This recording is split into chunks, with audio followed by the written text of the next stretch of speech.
சின்ன மருமகள்ல அடுத்து என்ன நடக்க போகுதுன்னு வாங்க பார்க்கலாம். சாவித்திரியும் தாமரையும் விளக்கமாத்த வச்சு தமிழ் நல்லா வெளுன்னு வெளுத்தா நல்லா இருக்கும்னு நினைக்கிறவங்க நம்ம வீடியோவை லைக் பண்ணிக்கோங்க. இங்க பார்த்தா ஆறுமுகத்தை சேதுவும் கருப்பும் பிடிச்சி கேள்வி கேட்டுக்கிட்டு இருக்கிறத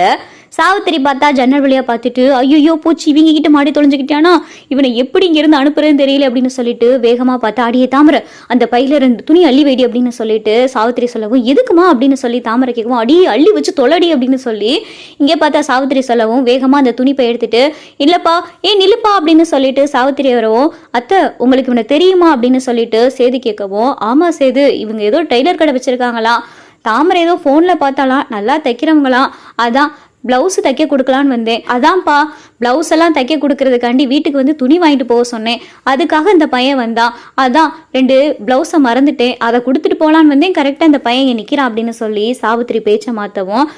ஆமாண்ணே எங்கள் அக்கா டெய்லர் கடை வச்சிருக்கு, அதான் எங்கள் அக்காவும் போய் இவகிட்ட துணி வாங்கிட்டு வர சொல்லிச்சு, அதான் நானும் வந்தேன் அப்படின்னு சொல்லிட்டு ஆறுமுகம் சொல்லவும் ஏய் உண்மையிலே நீ துணி வாங்க தான் வந்தியா அப்படின்னு சொல்லிட்டு சேதுவும் கருப்பும் கேட்கவும் அட ஆமாண்ணே அங்கே பாருங்க அக்கா பையில துணி வச்சிருக்கு அப்படின்னு சொல்லிட்டு ஆறுமுகமும் சொல்லவும் சரி துணியை வாங்கிட்டு போடா அப்படின்னு சொல்லிட்டு சேதுவும் கருப்பும் சொல்லிடுறாங்க.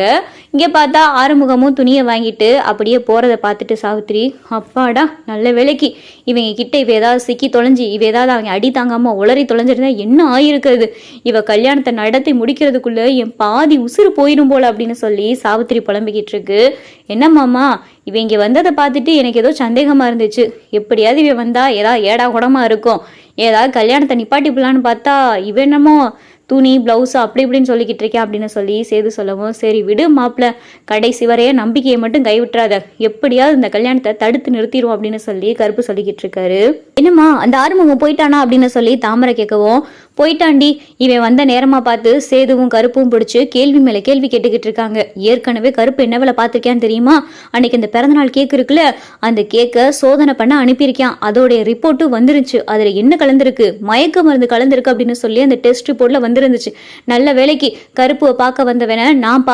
பார்த்ததுனால அவன் என்கிட்ட கொடுத்த அவனுக்கு வேற 4 வளையல வேற கொடுத்து தொலைஞ்சிட்டேன், உன் கல்யாணம் முடியறதுக்குள்ள இன்னும் என்னென்னலாம் போதோ, இவனுக்கு வேற ஒரு 5 லட்சம் அவனுக்கு வேற ஒரு 4 வளையல் கிட்டத்தட்ட காசெல்லாம் போய்கிட்டு இருக்கு, உன் கல்யாணத்தை விடிஞ்சா சீக்கிரமா நடத்தி முடிச்சாகணுண்டி அப்படின்னு சொல்லி சாவித்திரி புலம்பவும் என்னம்மா கல்யாணம் நடந்துருமா எனக்கே பயமா இருக்கேம்மா அப்படின்னு சொல்லி தாமரை சொல்லவும் அடியே வாயை கழுவுடி, உன் கல்யாணம் சீக்கிரமா நல்லபடியா நடந்து முடியணும், அது தட்டிக்கும் நீ இதை பத்தி என்கிட்ட எதையும் பேசாத, நானும் உன்கிட்ட எதையும் பேச மாட்டேன், யாராவது எதையாவது காதுல வாங்கி தொலைஞ்சு அவங்களுக்கு தெரிஞ்சு அப்புறம் அவ்வளவுதான் சரியா, கல்யாணம் நல்லபடியா நடக்கிற தட்டிக்கும் நீ வாயை மூடிக்கிட்டு இரு, எங்கேயும் போகவும் செய்யாது அப்படின்னு சொல்லி சாவித்திரி சொல்லிக்கிட்டு இருக்கு.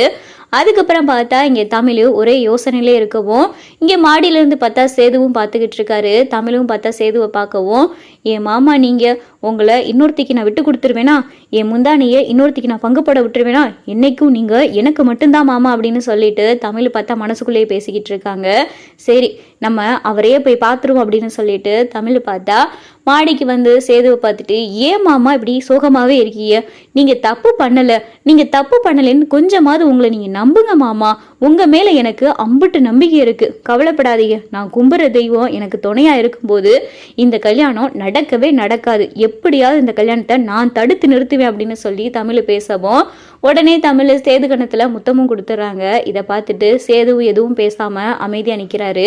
இதை பார்த்தா சாவித்திரியும் தாமரையும் பார்த்துட்டு பாத்தியம்மா இவளுக்கு என்ன கொழுப்பு இருந்தா மாமாவை விடிஞ்சா நான் கல்யாணம் பண்ணிக்கிற போறேன், ஏன் புருஷனாக போறவருக்கு இவ வந்து முத்தம் கொடுத்துக்கிட்டு இருக்கா, இந்த கன்றாவிலாம் நான் பார்க்கணும் இருக்கு அப்படின்னு சொல்லிட்டு தாமரை சொல்லவும் இருடி தாமரை அவளை வச்சுக்கலாம் அப்படின்னு சொல்லிட்டு வேகமா பார்த்தா சாவித்திரியும் தாமரையும் தமிழ்கிட்ட வந்து